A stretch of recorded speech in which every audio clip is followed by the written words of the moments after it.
Our church is as strong as it is today because of our Pastoral Relations Committee. It's good to know that God can work through you in many ways when you serve as a caring, sensitive member of a Pastoral Relations Committee. I've been able to develop professionally as a pastor and personally in my Christian discipleship because of our church's Pastoral Relations Committee. Whenever I, as an area minister, helped congregations create a church structure for growth, I encouraged the development of a good Pastoral Relations Committee. A Pastoral Relations Committee, a PRC, is usually composed of the pastor and just 3 to 4 people from the congregation who believe in the biblical truth of the proverb, "People learn from one another, just as iron sharpens iron." The learning process between a congregation and its pastor depends on a mutual effort to encourage each party to discover and do God's will. The installation of a new pastor, which culminates the work of a church's pulpit committee or search committee, does not symbolize that learning about one another and from one another stops. Instead, that process of understanding between pastor and congregation continues when the church cares for its pastor throughout his or her ministry. Pastors who feel this caring, provided through the PRC, will know that the congregation has organized itself to have open communication and will therefore also tend to be open. This is valuable because every church experiences times when important issues surface. These require sensitivity, demonstrated through the PRC by a desire to listen, solve problems, and have a prayerful approach to ministry. A church and pastor that have such a Pastoral Relations Committee, which is an advocate both for the congregation and the ministerial staff, will have a productive partnership.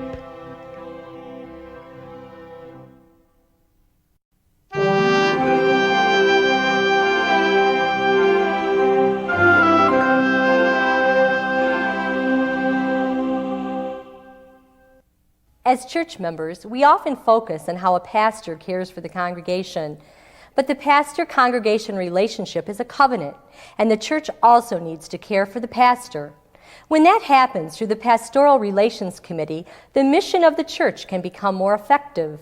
This is evident when looking at the first goal of a PRC, to understand and interpret the meaning of ministry in the church. It's clear that the church's purpose is to reach out to others who don't know Christ and invite them to become His followers. The efforts of missions and the work of the diaconate and Christian education provide the primary ministries by which a church does this. But the Bible also teaches about life within the church.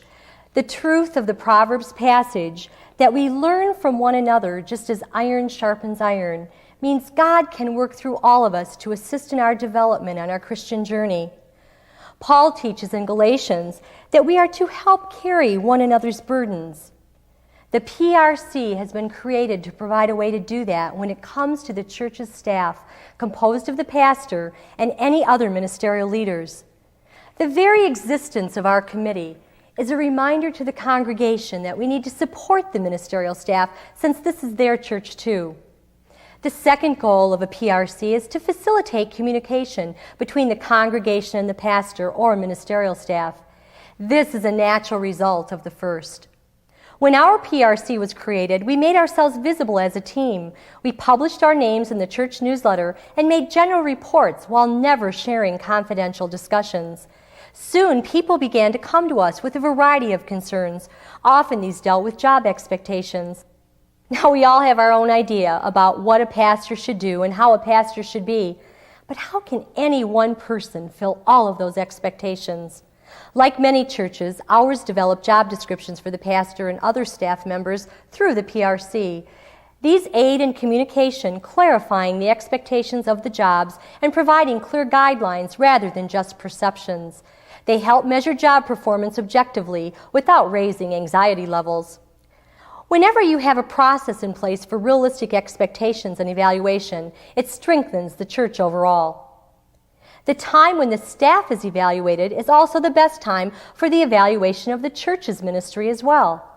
This provides a mutual evaluation, emphasizing the fact that the staff is composed of ministerial leaders while all of us are called to be ministers. To produce a productive partnership between the congregation and ministerial staff, we've carefully considered the qualities for PRC members. They include having a genuine concern for the life of the church, being sensitive to personal relationships, being able to present ideas and help people listen and understand, and being capable of maintaining confidentiality. In addition to these general qualities, we believe it's important that each member is also able to be a good problem solver and facilitate conflict resolution. It also helps if they understand organizational structure, and it's critical to be spiritually rooted as much as any member of the Diaconate Board. There are times, for instance, when our PRC just stops to pray. You really need to ask for divine guidance when you're working on a church situation that requires sensitivity to everyone in the congregation. You're not a good candidate for the PRC if you tend to be cynical or have a grudge or need to let someone know what you really think or simply want to know what's going on. But there are definitely some desired characteristics like being trustworthy, being truthful, having a forgiving heart, and being non-judgmental.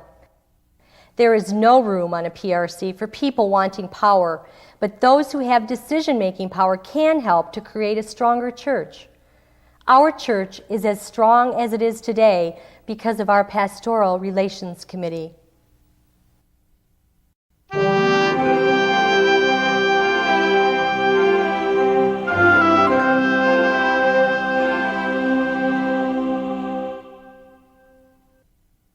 All of us want a church and a pastor that are effective.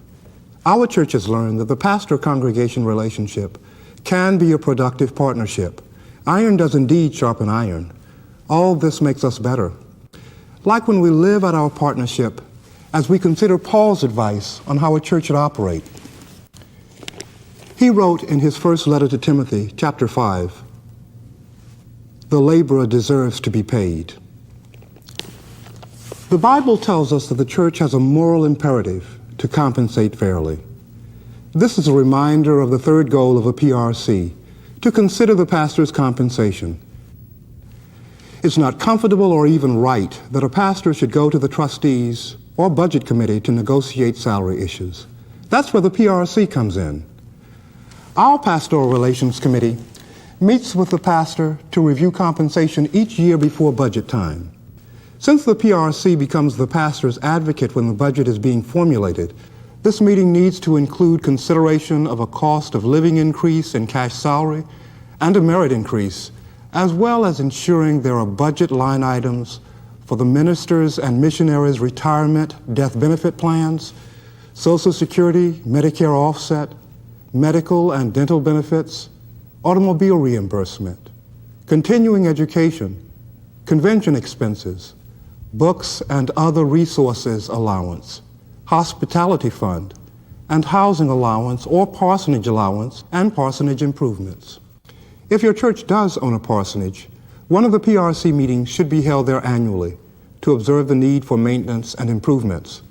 These observations should then be passed on to the trustees, but the cost of these items should never be regarded as part of the pastor's compensation. The PRC needs to consider not only financial stewardship, but also other stewardship issues, like encouraging the pastor not to be a workaholic. Your pastor needs to take at least one regular day each week for rest and renewal, to use annual vacation periods that the church must provide, and to have time for building family relationships and for recreation and exercise. Although a PRC primarily focuses on its present pastor or ministerial staff, it also must be concerned about future church leaders as well. We know that God can work through Christians in every walk of life. Many businesses and institutions recruit people for employment, but what do we do in the church?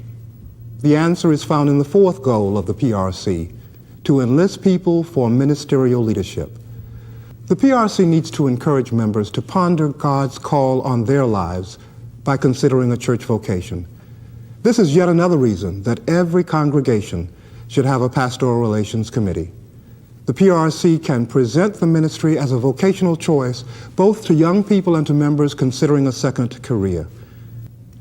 When you realize the scope of all of this, you can see how important the PRC's responsibilities are. It's good to know that God can work through you in many ways when you serve as a caring, sensitive member of a Pastoral Relations Committee.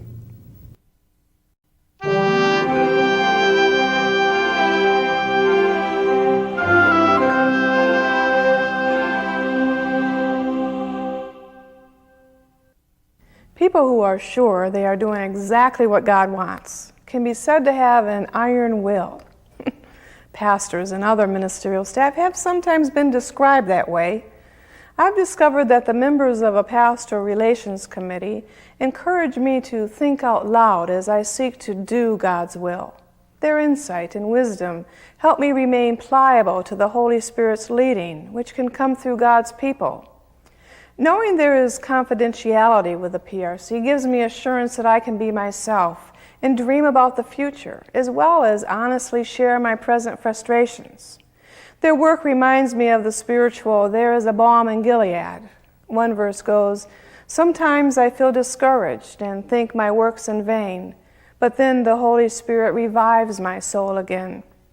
The PRC support revives me. It's a blessing from God in what can be a lonely job.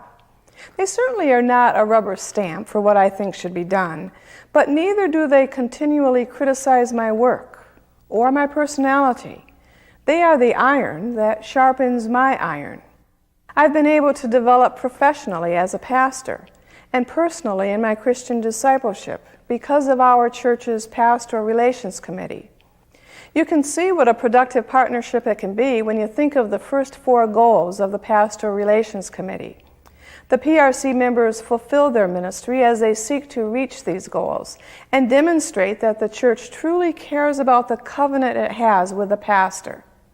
For instance, it's the PRC that plans a celebration event sometime in October, Ministerial Leaders Appreciation Month. The PRC also facilitates my annual evaluation. You know, evaluations can feel threatening when done wrong. They simply become gripe sessions about shortcomings. Since all of us have some imperfections, that could happen at every PRC meeting. But when an annual review is conducted by people who really care, the PRC members, the evaluation is expected and can be productive. And it's helpful when the whole church ministry is evaluated as well as the staff. Every ministry can improve, and so can every ministerial staff person. Having people who want you to be the best you can be leads to staff members becoming even more effective than they presently are. Also, research shows that most people don't improve unless they are involved in the evaluation and help create steps toward improvement. When a PRC is able to approach evaluations with sensitivity, it is another example of how a Pastoral Relations Committee can help create a productive partnership. Our PRC uses an evaluation instrument that gives a chance for the leadership of the church to evaluate my work and for me to evaluate myself, as well as for all of us to evaluate the church's ministry. In a multi-staff church, the PRC may deal with relationships among staff members as well as between the congregation and staff. This can create team building among the ministerial leadership and throughout the whole congregation. Overall, my Pastoral Relations Committee provides me with valuable feedback in 3 areas: personal style, preaching effectiveness, and professional development. This information is particularly important as I consider my continuing education, and it's reflected in the 5th objective of a PRC: to help the pastor plan continuing education experiences, including a sabbatical. It's been very beneficial for me when our committee helps me focus my wide range of educational interests. Many pastors use their continuing education to take courses that were not available in college or seminary, while others see a distinct need for improved ministerial skills and discuss this with their PRC. As I think about my continuing education, I appreciate how the PRC helps me develop a plan that stimulates my growth in professional know-how. This approach is also critical when contemplating a sabbatical. That type of study leave requires planning to help the congregation understand the value of such an experience, both for the staff person and the church. The general guideline is for a church to provide 1 month of sabbatical study after 5 years of ministry, or 3 months after 7 years. These are negotiated as part of the PRC's normal activities. When you think about all of this, you can see how important a Pastoral Relations Committee is from a pastor's perspective. I wouldn't be in the pastorate without one.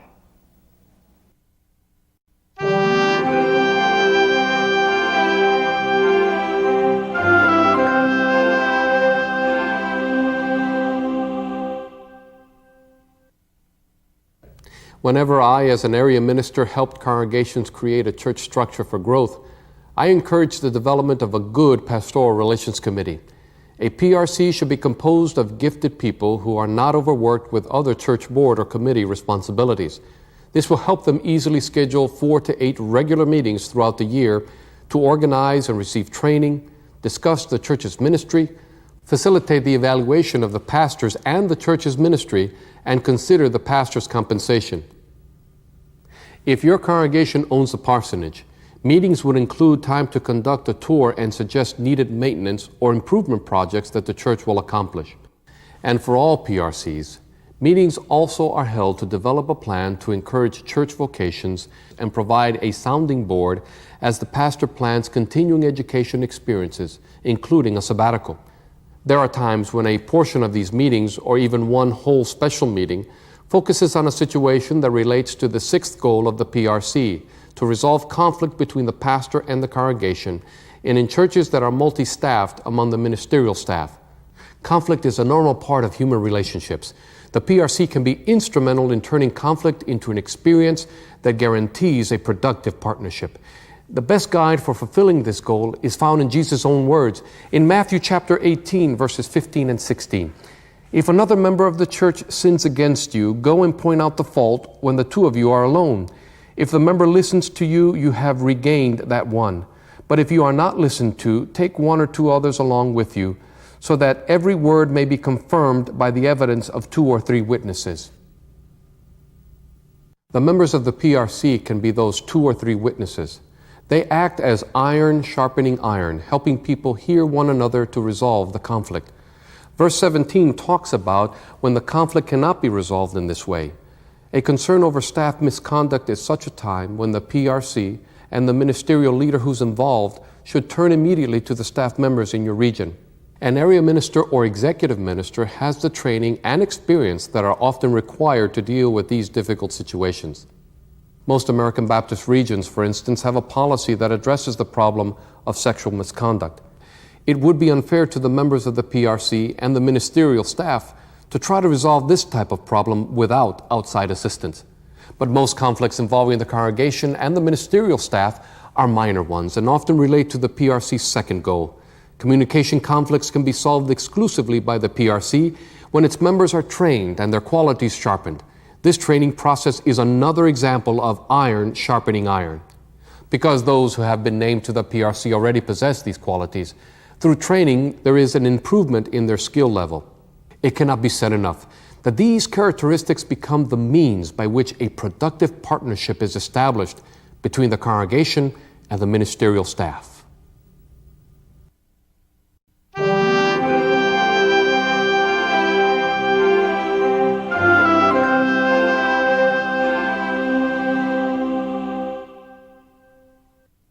The activities of a Pastoral Relations Committee show the true meaning of iron sharpens iron.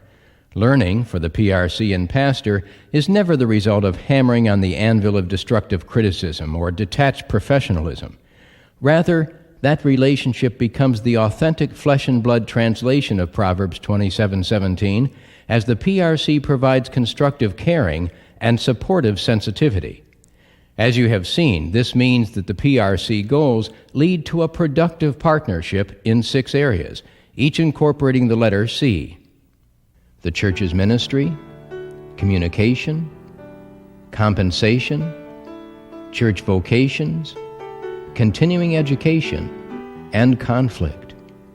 To these 6 C's is added a 7th that relates to change. The last goal of a PRC is to assist ministerial staff members when they begin and complete their ministries.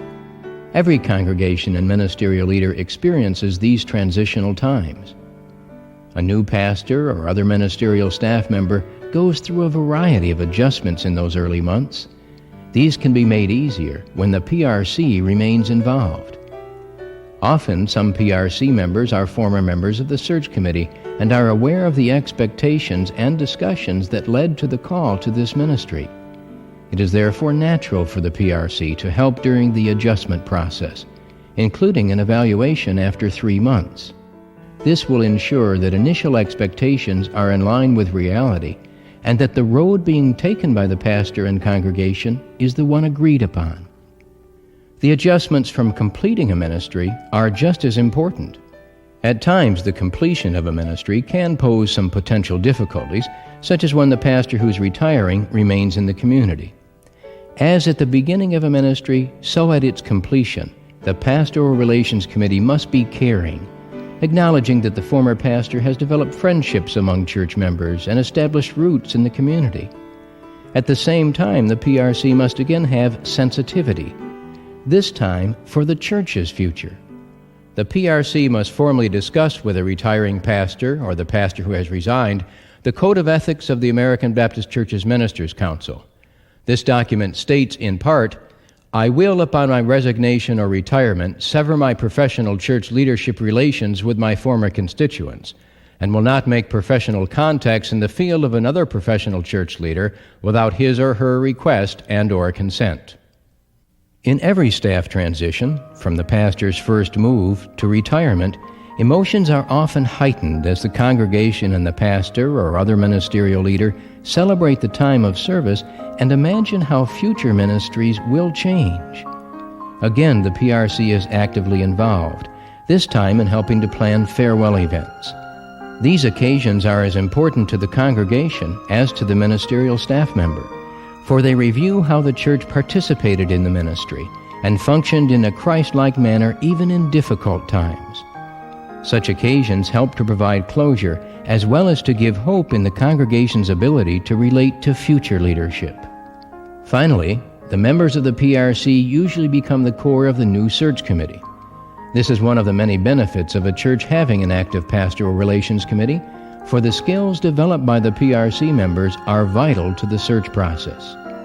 From the time a pastor or other ministerial staff member is called to the celebration of a completed ministry, the PRC is the way by which your church can have a productive partnership. Called as partners in Christ's service, called to ministries of grace, we respond with deep commitment, fresh new lines of faith to trace.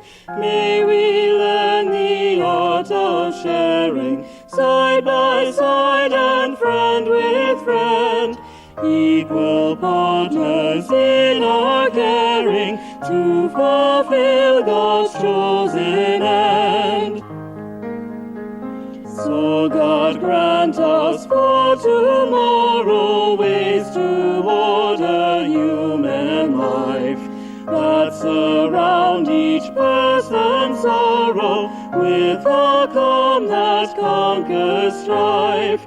Make us partners in our living, our compassion to increase, messengers of faith thus giving, hope and confidence and peace.